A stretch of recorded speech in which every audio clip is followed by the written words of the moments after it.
Good morning, you filthy plumbers. Welcome to another vlog. In this vlog, I wanted to talk a little bit about the sort of things that have changed in my life according to this COVID-19, because there have been a few differences. First thing I wanted to talk about is that this here is the studio. This is normally where I do my video editing or my music production. But as you can see, this is also the cot where I sleep. I ended up deciding to quarantine myself from the rest of my family. You know, I'm sort of taking the largest risk in the family by going out and doing the service calls that are needed. And because of that, I sort of have this haunting fear of bringing something back to the house and getting others sick.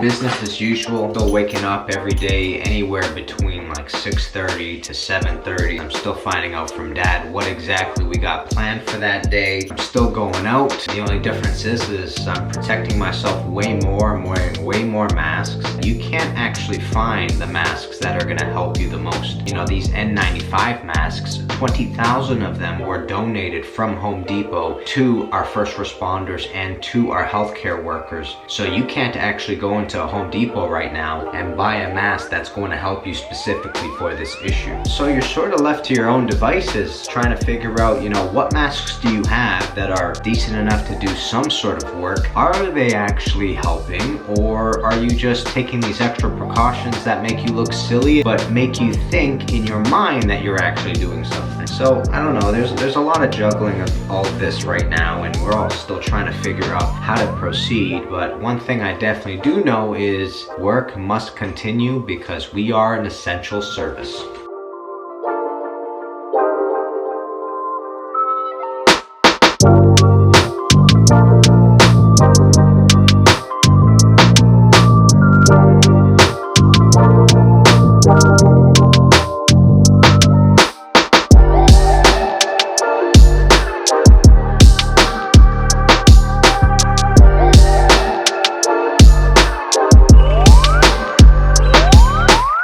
Can I grab the medium steep tea with 2 milks? Later.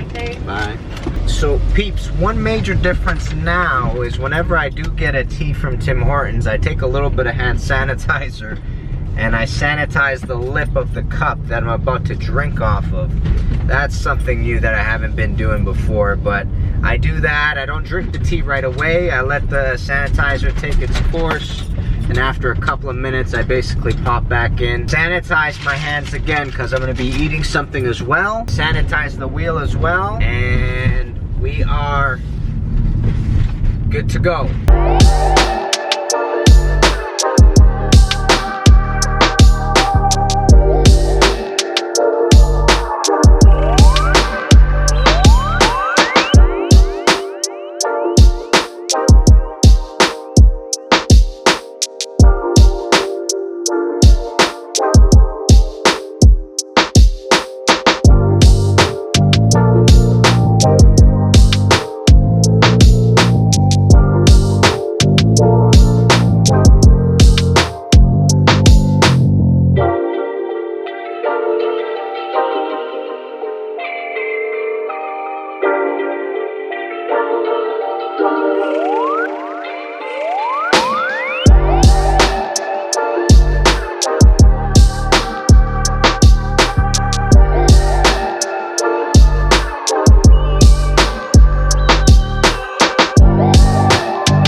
So as you can see, peeps, this is some of the precautions that the City of Toronto and the Greater Toronto Area is putting in order to combat this coronavirus. There's an article about a week or so ago basically saying that the virus can live on these surfaces right here quite a long time, and there's just way too much time and effort required to disinfect big playgrounds like this. So they decide to just tape them all off so that everybody knows, look, these aren't safe, these are not sanitary. You got to make sure that your kids are not touching these surfaces, because if they are, they could be bringing the virus home to you. And every single park I drive by, I end up seeing a bunch of these things taped off just like this, which is something we have never seen before here ever. You know what I mean? It's just so new. It's just something so specific to this issue we're having right here. So peeps, you know, again, kind of like the last video, I just want to say, keep staying positive. I'm hoping that these precautions that we're seeing right here are temporary, that within the next few months they're going to be all taken down, because we're going to be in a much better state and not in a state of emergency as we are right now. Everybody, you know, we all have our fingers crossed that we can maintain this so that the spike doesn't go up in an exponential rate and people get sick at an exponential rate and then overload the systems of healthcare at an exponential rate. We're all trying to make sure that we're as safe as possible, and I hope you all are safe as well, and I hope you all are keeping positive, and again, finding projects to do around the house to make sure that you occupy this mind in a constructive manner rather than a destructive manner, because it can get destructive really fast, you know what I mean? So peeps, that was a whole day of plumbing. Like, subscribe, comment below, sending you all love from here in Toronto, Canada, and I'll see you plumbers very soon. Kenny Molotov, guys. Peace, baby.